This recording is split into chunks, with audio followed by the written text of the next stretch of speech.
Hey, what's going on? It's John from 121 Productions. I just wanted to make this video really quick because it is my last day with my Rokinon set of Cine DS lenses, and I figured it would only be right if I gave you my final thoughts on them, why I'm selling them, why I bought them, what I like and what I don't like about them.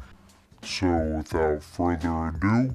Now, I've been a Nikon shooter for a couple years now, and I built up a pretty decent arsenal of lenses. And some of my favorite are the Sigma 18-35 and the Nikkor 24-70, but unfortunately they do not have manual aperture, so I couldn't use them on the Red once I got it. There are some adapters that you can use for the Red, but I'll get to that later, and I'm gonna stick to why I got these in the first place. So with this kit, I bought the 50mm, the 24mm, and the 35mm. All of them have a t-stop of 1.5, which is pretty fast for these lenses. So very quick, what I love about these lenses: first of all, they are very, very sharp. Second of all, they are very fast at a t1.5. Third of all, they reproduce great color. Fourth of all, I love the declicked aperture. Fifth of all, I love the manual control over the aperture and the focus, which also has rigid edges, so you can control it with a follow focus or whatever rig you may have. And last but not least, the price point. The price point for these lenses cannot be beat for the quality that they produce. So next comes the bigger question. Why am I selling them? Because I have to pay for this little shit. What the hell? So next comes a bigger question. Why am I selling them? It's not because they're bad lenses at all. A couple weeks ago, I ran into a Red mount that you can adjust the iris for the FX lenses. So I decided to go ahead, give that a shot, and I bought it, and it actually works very well with my Sigma 18-35 and my Nikkor 24-70. I honestly think the Sigma 18-35 is sharper than these lenses, and that's from real world experience. I'm not using them on charts or anything like that. That's just personal opinion, that's personal experience. I used both of them on 35mm. I shot the same commercial, and it was a lot easier to focus with the Sigma 18-35 for some reason.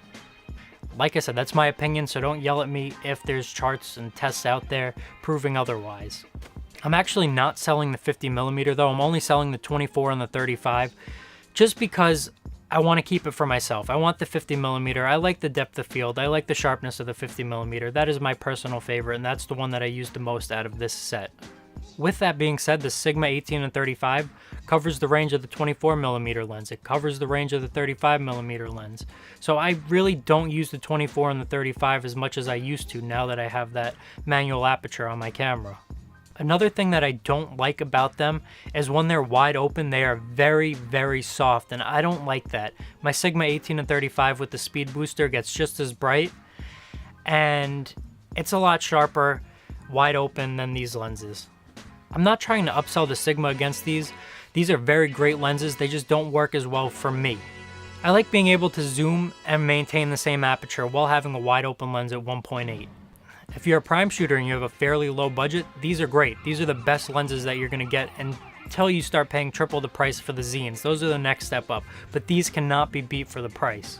The build quality on the three of these lenses is great. It's got this aluminum type finish. The focus and aperture rings are very, very smooth, and overall for the price range, it is very great build quality.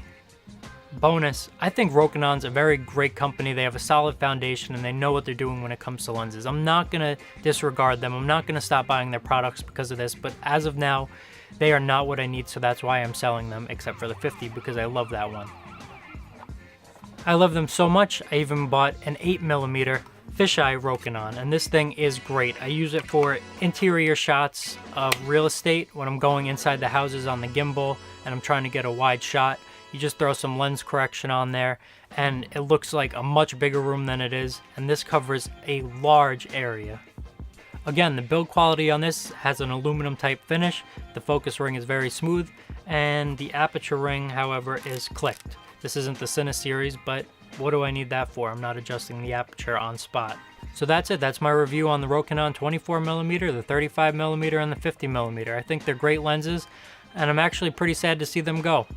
If you have any more questions, comments, please feel free to write. I'll be happy to answer them for you. And if you have any more video requests, be sure to ask me and I'll be happy to do so if I'm able to.